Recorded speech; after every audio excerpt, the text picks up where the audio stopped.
الله لا إله إلا الله لا إله।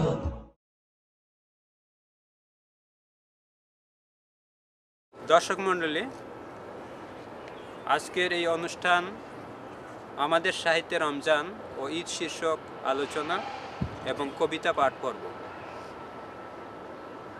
আজকের অনুষ্ঠানে আমাদের মধ্যে উপস্থিত হয়েছেন বাংলাদেশ থেকে আগত বিশিষ্ট কবি শামীমা কালাম, আছেন নিউ ইয়র্কের বিশিষ্ট কবি তারুণ্যের কবি রওশন হাসান, আছেন নিউ ইয়র্কের জনপ্রিয় কবি বলিষ্ঠ কলম যোদ্ধা কলাম লেখক ABM সালেউদ্দিন, আছেন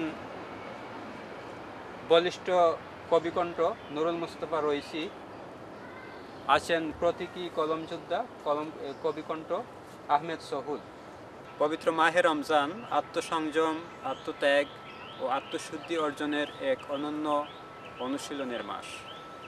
মুসলিম সমাজ জীবনে তাই মাহে রমজান ও ঈদ এক জীবন ঘনিষ্ঠ অবিচ্ছেদ্য সাংস্কৃতিক আবহে উজ্জ্বল হয়ে আছে। আমাদের সাহিত্য সংস্কৃতিতে রমজান ও ঈদ বিষয়টি গুরুত্বপূর্ণ স্থান দখল করে আছে।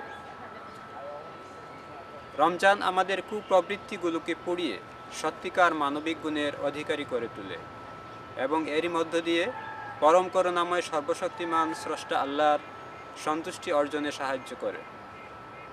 আমরা রোজা বা উপবাস ব্রত পালনের মাধ্যমে সমাজের অধিকার বঞ্চিত মানুষের দুঃখ দুর্দশা প্রকৃতভাবে অনুধাবন করতে সমর্থ হই। ক্ষুধার যে কি প্রকট অন্তর জ্বালা এবং অসহ্য কষ্ট তা একমাত্র ক্ষুধার্ত ব্যক্তি অনুভব করতে পারেন। রমজান আমাদের সমাজের বিশাল সংখ্যক মানুষের এই জঠর জ্বালাকে মর্মে মর্মে উপলব্ধি করায়। একই সঙ্গে ব্যক্তি ও সমাজ জীবনে পাপাচার, অন্যায়, অনৈতিক কর্মকাণ্ড থেকে সযত্নে বিরত রাখে। বস্তুত হিংসা বিদ্বেষ, সংঘাত বিবাদ, দুর্নীতি, ক্ষুধা দারিদ্র্য ও সমব্যথী সহানুভূতি সম্পন্ন শান্তিময় সমাজ বিনির্মাণে রোজা তথা রমজানের শিক্ষা ও চেতনা নিঃসন্দেহে কার্যকরী ভূমিকা পালন করে। দর্শক মণ্ডলী, এই এক মাস এমনতর আত্মিক, দৈহিক, সামাজিক ট্রেনিংয়ের মাধ্যমে পুরো বৎসর চারিত্রিক পরিশুদ্ধি, উৎকর্ষ এবং সৌন্দর্য বর্ধনে আমরা নিজেদের ব্যাপৃত রাখতে পারি। আমরা জানি এই মাহে রমজানের কোনো এক শুভ লগ্নে আল্লাহ রাব্বুল আলামিন মানব জাতির পথ প্রদর্শক হিসেবে মহাগ্রন্থ আল কুরআন অবতীর্ণ করেছিলেন। সর্বশেষ নবী ও রাসূল হযরত মুহাম্মদ সাল্লাল্লাহু আলাইহি সাল্লামের কাছে এই কুরআনুল কারীম ধাপে ধাপে অবতীর্ণ করা হয়েছিল। আর মূলত এ কারণেই রমজানের গুরুত্ব এত বিশাল, এর মাহাত্ম্য এবং তাৎপর্য এত ব্যাপক। দর্শক মণ্ডলী, এ পর্যায়ে বিশিষ্ট কবি ABM সালেউদ্দিনকে বাংলা সাহিত্যে রমজান ও ঈদ প্রসঙ্গে এবং নজরুলের কবিতা ও গানে রমজান ও ঈদ প্রসঙ্গ এবং একই সাথে আমাদের সমসাময়িক কাব্যে রমজান এবং ঈদের প্রতিফলন কতটুকু গুরুত্ব বহন করছে এ বিষয়ে সারগর্ভ আলোচনা উপস্থাপন করার জন্য অনুরোধ জানাচ্ছি কবি ABM সালেউদ্দিনকে। সুপ্রিয় দর্শক মণ্ডলী, পবিত্র মাহে রমজান এবং বাংলা সাহিত্যে মাহে রমজানের তাৎপর্য এবং ঈদ উল ফিতরের তাৎপর্য এই বিষয়ে আমাকে বলার জন্য অনুরোধ করা হয়েছে। আমরা জানি বাংলা সাহিত্যে বিভিন্ন অলঙ্করণে মাহে রমজান এবং পবিত্র ঈদ উল ফিতর নিয়ে অসংখ্য কবিতা আমাদের সাহিত্যে, গল্পে, উপন্যাসে এসেছে। একটা প্রশ্ন এসেছে যে বিদ্রোহী কবি কাজী নজরুল ইসলাম মাহে রমজান এবং ঈদ নিয়ে যে সাহিত্য রচনা করেছেন, সেই কালজয়ী সাহিত্য আমাদের সামনে এবং আমাদের পরবর্তী সময়ে যুগ যুগান্তরে অমর হয়ে থাকবে। মাহে রমজান নিয়ে নজরুল যেমন লিখেছেন, তেমনি ঈদ নিয়েও তিনি লিখেছেন যে ওমন রমজানেরই রোজার শেষে এলো খুশির ঈদ। এবং সেই গানের মধ্যে সমগ্র জাতির কথা আছে, শুধু যারা রোজা থাকেন তাদের কথা না, সারা পৃথিবীর মানুষের কথা আছে ওই ছোট্ট একটি গানের মধ্যে। এরপরে আরেকটি প্রশ্ন আমাকে করা হয়েছে যে লাইলাতুল কদর নিয়ে আমাদের বর্তমান সময়ের সবচেয়ে শক্তিমান কবি আল মাহমুদ একটি দীর্ঘ কবিতা লিখেছিলেন কদরের রাত নিয়ে। সেই কবিতার মধ্যেও আমাদের সামাজিক অবক্ষয় এবং আমাদের অবক্ষয়ী সমাজ নিয়ে অনেক চমৎকার কথা আছে। আরও একটি প্রশ্ন কবি আশরাফ হাসান আমার কাছে রেখেছেন, সেটি হচ্ছে যে বর্তমান বিশ্বে মুসলমানদের যে দুর্দশা, মুসলমানদের যে করুণ পরিণতি, এই অবস্থায় এই নির্যাতনের হাতিয়ার হিসাবে বাংলা কবিতা কতটুকু কাজ করতে পারবে, তার এই যে চিন্তাটা আমাকে খুব আলোড়িত করেছে। পৃথিবীতে কবিতা দিয়ে অনেক দেশে বিপ্লব ঘটানো হয়েছে, ইতিহাসে এ ধরনের অনেক ভুরি ভুরি প্রমাণ দেয়া যায়। আমি খুবই আশাবাদী যে বাংলা কবিতা দিয়েও আমরা সমগ্র পৃথিবীর নির্যাতিত মানুষের জন্য আমরা তাদের জন্য কথা বলতে পারি। এখানে কয়েকজন স্বনামধন্য কবি আছেন, আমি তাদের কাছেও সবিশেষ অনুরোধ রাখব তারা কবিতা লিখবেন। কবিতার মধ্য দিয়ে মাটি, মানুষ, পৃথিবী এবং প্রকৃতি, প্রেম, বিরহ সব কিছুই উঠে আসবে, এই আশাবাদ ব্যক্ত করে এবং পবিত্র মাহে রমজানের শুভেচ্ছা জানিয়ে আমার বক্তব্য এখানেই শেষ করছি। ধন্যবাদ।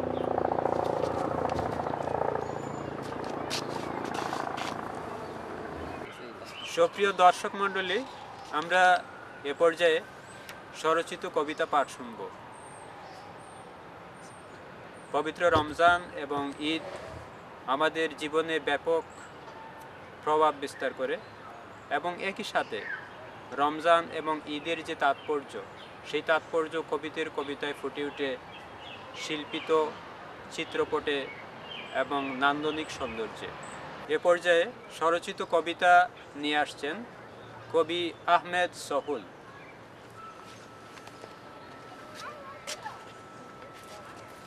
কোন এক রোজার দিনে, যেদিন আমি চলে যাব, স্তব্ধ নিতর কঠিন হয়ে পড়ে থাকবে আমার কায়া।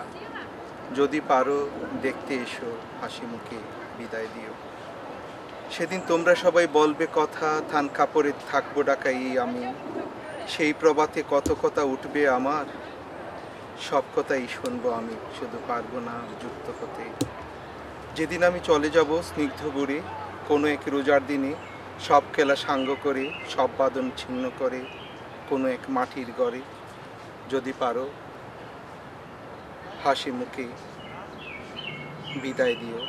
যদি পারো দেখতে এসো, হাসি মুখে আতর গোলাপ সারা গায়ে মেখে দিও।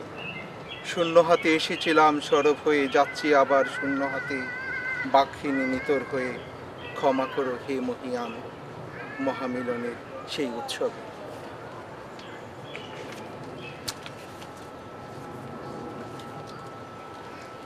দ্বিতীয় কবিতা, শিরোনাম আলোকি দাঁড় নেওয়া যায়। নদীতে ঢেউ ছিল ঠিকই, স্রোত ছিল, বাতাসও ছিল প্রবল, অথচ নদীতে বাসার আগেই তুমি খুঁজতে গেলে উৎস। দেখতে চাইলে বরা বর্ষায় কেমন হয়ে যায় নদী। ফুলের কাছাকাছি যাওয়ার আগেই অনুমান করতে চাইলে কাটায় কতটা বিষ, মধুনিতে কতটা জ্বালা। তোমার নদী দর্শন পাহাড়ের চূড়ায় ওঠা, জ্বরের দিক নির্ণয়, সবই যেন এক নির্ধারিত অভিযাত্রা। তবে কি তুমি নদী হতে চেয়েছিলে? তবে কি তুমি পাহাড় হতে চেয়েছিলে? তবে কি তুমি জ্বর হতে চেয়েছিলে, অথবা মধুকর কিংবা মধু? সব কিছুতেই নিজেকে বদল করে একসময় সবই নিয়ে জানিয়ে দিলে ঢেউ, স্রোত কোনো কিছুতেই জাগে না নদী জোয়ার ছাড়া। এবং বাতাস বলতে ঘূর্ণয়মান সদাচঞ্চল এক মুক্ত গতি। তাছাড়া নদীর প্রশস্ত বুক জুড়ে বিকালের ঝাপসা ঘন কুয়াশায় ঢাকা ঘন অন্ধকার। আসলে ভাঙনের নিখাত আওয়াজ ছাড়া আর কোনো কিছুই চোখে পড়েনি তোমার।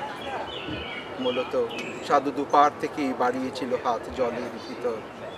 নদীর গভীরতার চেয়ে গর্জনই ছিল প্রকট।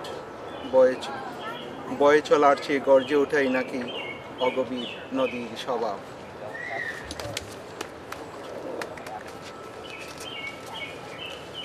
দর্শক মণ্ডলী, আমরা কবিতা শুনছিলাম কবি আহমেদ সফুলের কাছ থেকে। এ পর্যায়ে স্বরচিত কবিতা এবং সবশেষে আমরা আবারও আলোচনায় ফিরে যাব। নজরুল একটি গানে প্রেমের অমেয় অফুরান শক্তি এবং সর্বব্যাপী বিস্তারের মাধ্যমে সমগ্র বিশ্বের মানুষকে ইসলামে মুরিদ বা অনুসারী হিসেবে গড়ে তোলার উদাত্ত আহ্বান জানিয়েছিলেন। আমরা সেই বিখ্যাত গানের সেই চরণগুলো নিশ্চয়ই জানি। যাই হোক, এ পর্যায়ে স্বরচিত কবিতা পাঠ করছেন বাংলাদেশ থেকে আগত কবি শামীমা কালাম।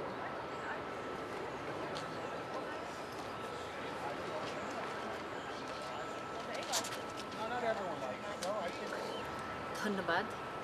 সবাইকে ঈদ মোবারক। আমি পড়ছি কাব্যগ্রন্থ চমৎকার হাহাকার থেকে উপহাস। জঘন্য অপরাধে চারিদিকে মুখরিত চাক্ষুষ ঘটনাগুলি আজকাল গল্প হয়ে ওঠে না। লোকালয়ে চলে এসেছে জঙ্গলের লম্ফট ভাগ, নির্জনে ঘুমায় লজ্জা। ছোট ছোট হৃদয়খানা গলেও গলে না, পচতে পচতে দুর্গন্ধ ছড়ায় বিবেক। বয়সের ভারে যারা ক্লান্ত, তারাও বেঁচে থাকার স্বপ্ন দেখে না।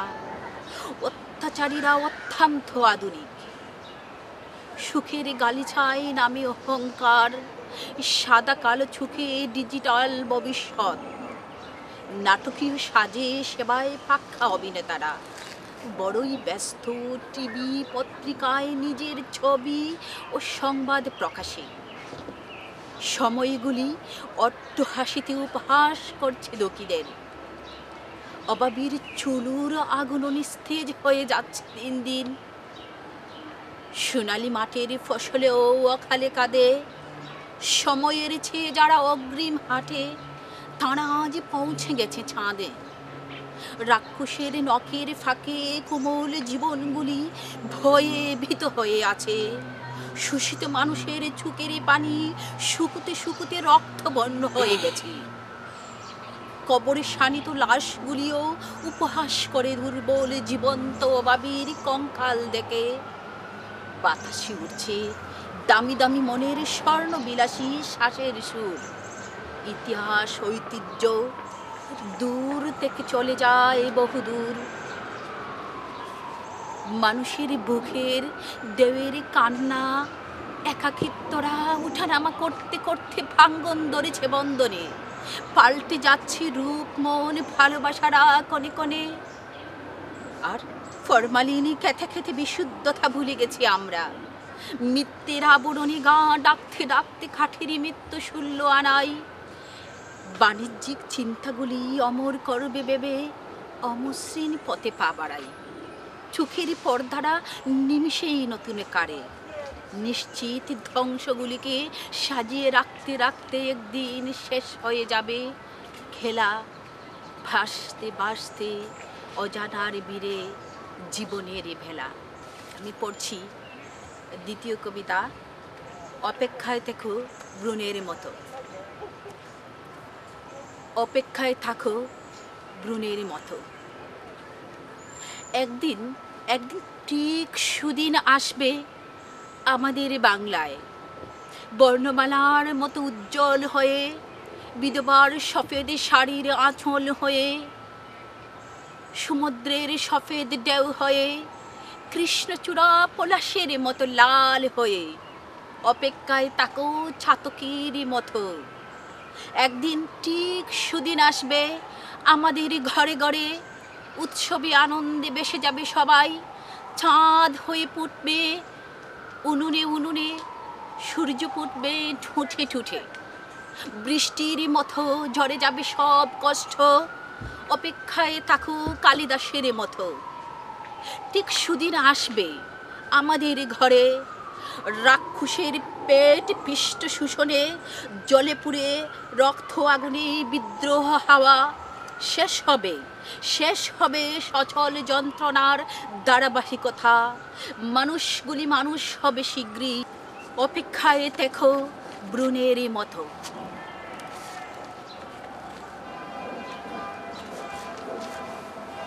ধন্যবাদ কবি শামীমা কালামকে অত্যন্ত হৃদয়গ্রাহী উপস্থাপনা এবং নান্দনিক কবিতা উপহার দেওয়ার জন্যে।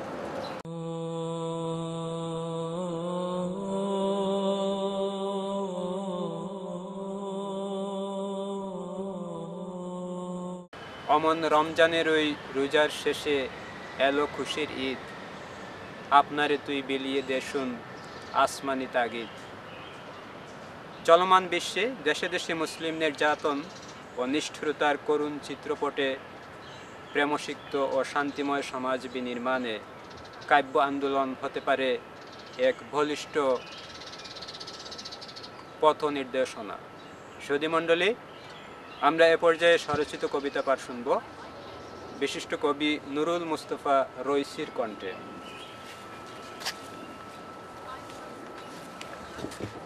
সুপ্রিয় দর্শক মণ্ডলী,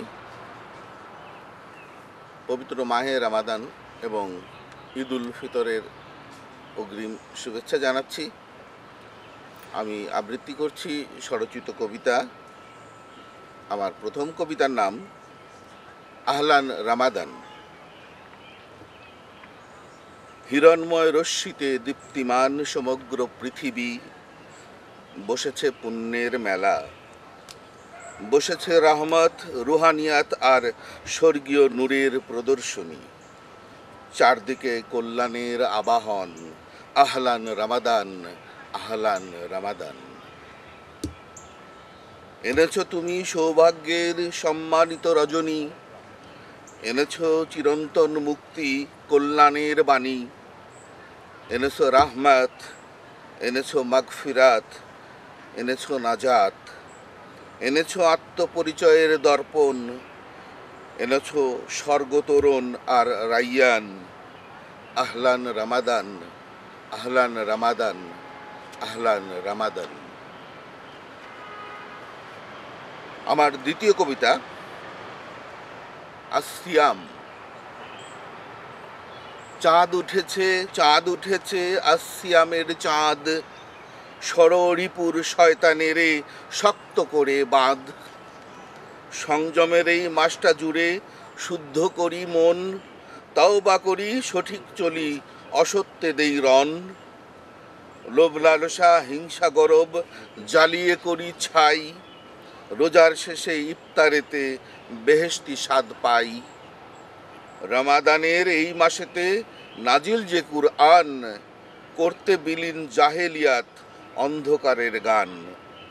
আসিয়ামের এই মাসেতে আল্লাহ রহমান রহমত এবং পুণ্য ক্ষমা অঢেল করেন দান। এই মাসেতে আমরা সবাই ভ্রান্ত নেশা ভুলি, আল্লাহ তাআলার খাস নিয়ামত চাইব দুহাত তুলি। সুধীবৃন্দ, আমার তৃতীয় এবং শেষ কবিতা ঈদ উল ফিতর। রামাদানের শেষে হাসলো জরিন বেশে ঈদ উল ফিতর চাঁদ। আজকে দুনিয়ার সকল রোজাদার পেল রে সওগাত। কাল যে খুশির ঈদ, নেই কো চোখে নিদ, চলো সবার ঘর। দিব খাবার সবার পাতে, নতুন কাপড় সবার হাতে, নয়তো কেহ পর। থাকলে কেহ দুঃখী, আমি কিসের সুখী, সবার সুখে আমার পরম সুখ। আমার যা যা আছে সবারই ভাগ তাতে, তাদের হিস্সা দিতে হই উন্মুখ। ইবাদতের এই প্রকৃত মূল, মানব সেবার নাই রে কোনো তুল। ধন্যবাদ। অসংখ্য ধন্যবাদ কবি নুরুল মুস্তফা রইসিকে। মাহে রমজান এবং ঈদের আসলেই একটা প্রকৃত তাৎপর্য উঠে এসেছে, আমি বলবো তার কবিতার মাধ্যমে। সুপ্রিয় দর্শক, চলমান বিশ্বে দেশে দেশে মানবতার উপর অত্যাচার এবং নিপীড়নের নিষ্ঠুরতম চিত্র আজ আমরা অবলোকন করছি। এই অবক্ষয় জর্জরিত বিশ্ব প্রেক্ষাপটে কাব্য আন্দোলন এক অগ্রণী ভূমিকা রাখতে পারে। সুধীমণ্ডলী, এ পর্যায়ে কবিতার বিশিষ্ট সৈনিক ABM সালেহ উদ্দিন তার স্বরচিত কবিতা নিয়ে আসছেন।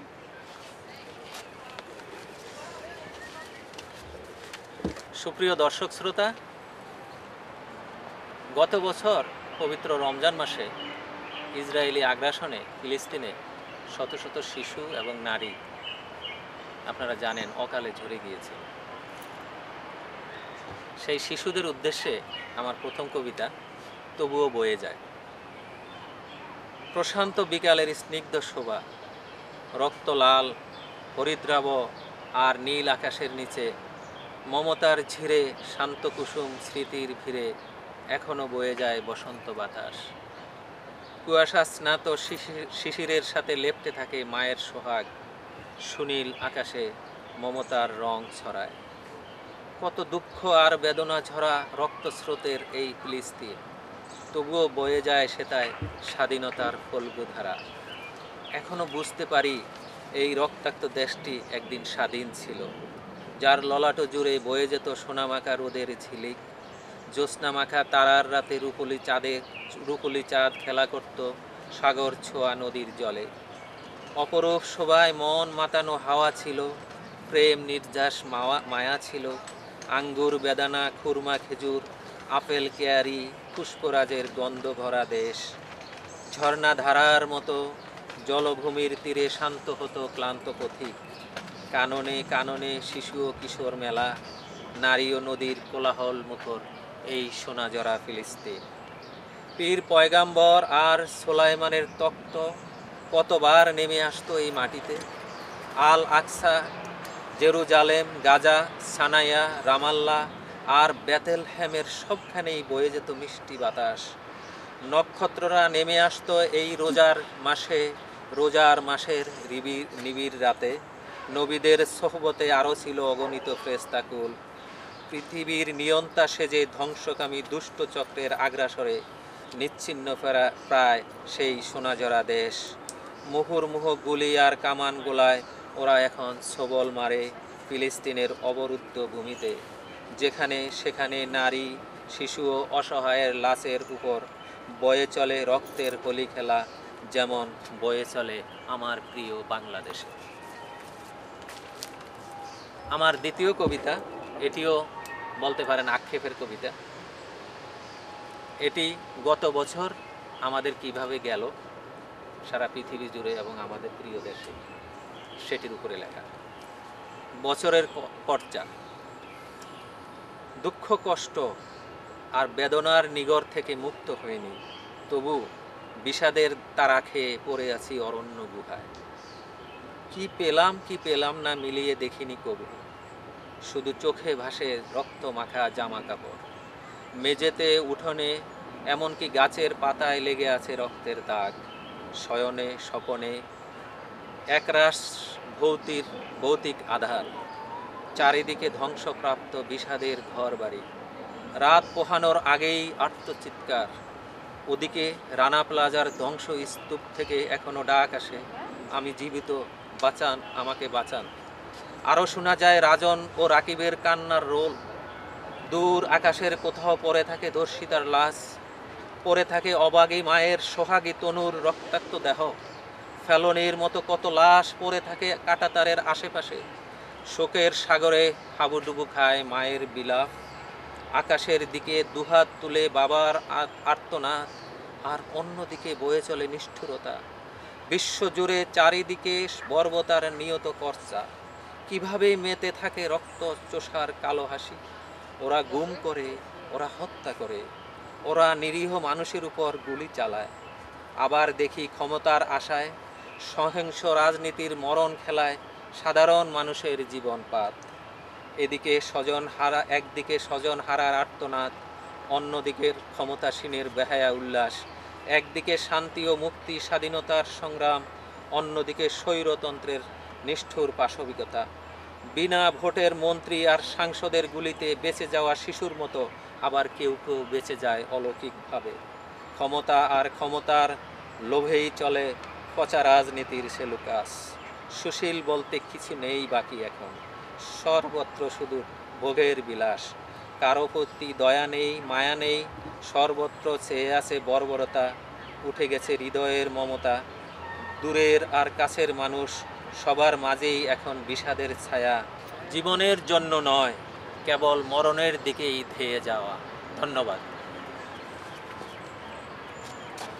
অসংখ্য ধন্যবাদ কবি ABM সালেহ উদ্দিনকে সমসাময়িক, প্রাসঙ্গিক, কথকতাপূর্ণ, হৃদয়গ্রাহী কবিতা উপহার দেওয়ার জন্যে। আমাদের সামনে কদিন পরেই খুশির বার্তা নিয়ে হাজির হবে ঈদ। আর্থসামাজিক অচলায়তন, আর্থিক ও মানবিক জরাগ্রস্ততা সত্ত্বেও ঈদ আসে প্রেম, ভ্রাতৃত্ব, একতা, সহানুভূতি ও শাশ্বত সত্যানুগামিতার বার্তা নিয়ে।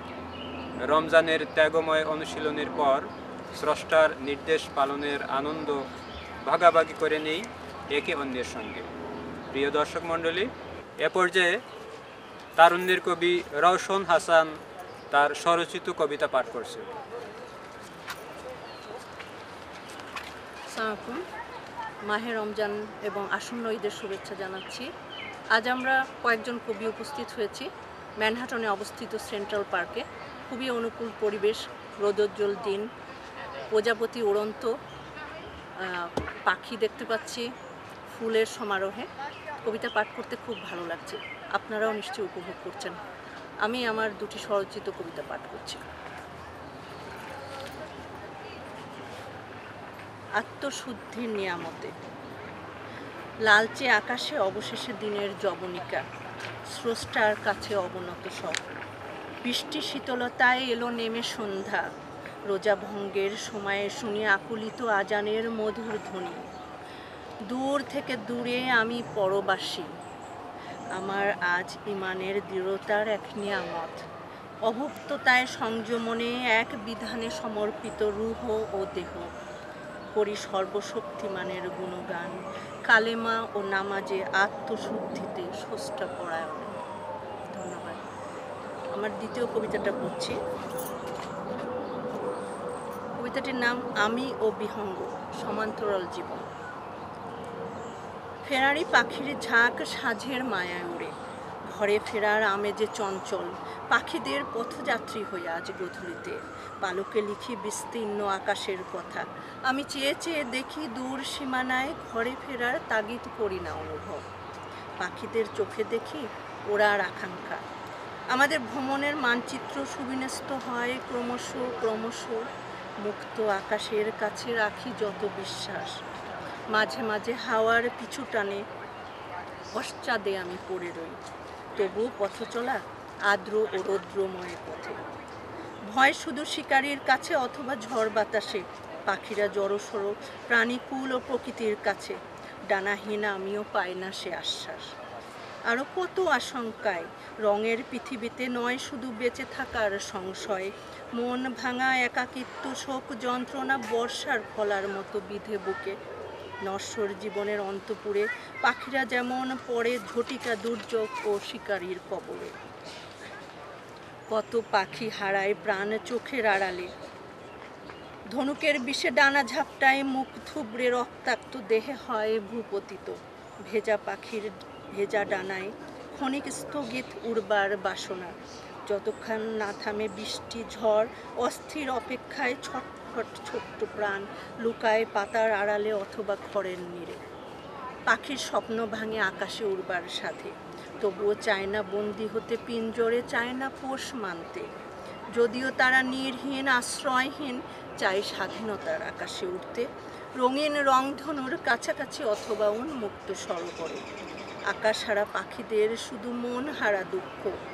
আমিও ধরা পড়ি স্বার্থবাদীর দলে, নিঃশেষ করি আমার স্বপ্ন পোড়ায় আসা রোষের অনলে।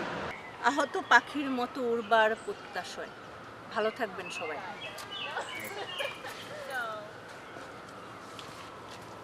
অসংখ্য ধন্যবাদ কবি রওশন হাসান। আমরা অনুষ্ঠানের সমাপ্তির পথে আস্তে আস্তে এগুচ্ছি।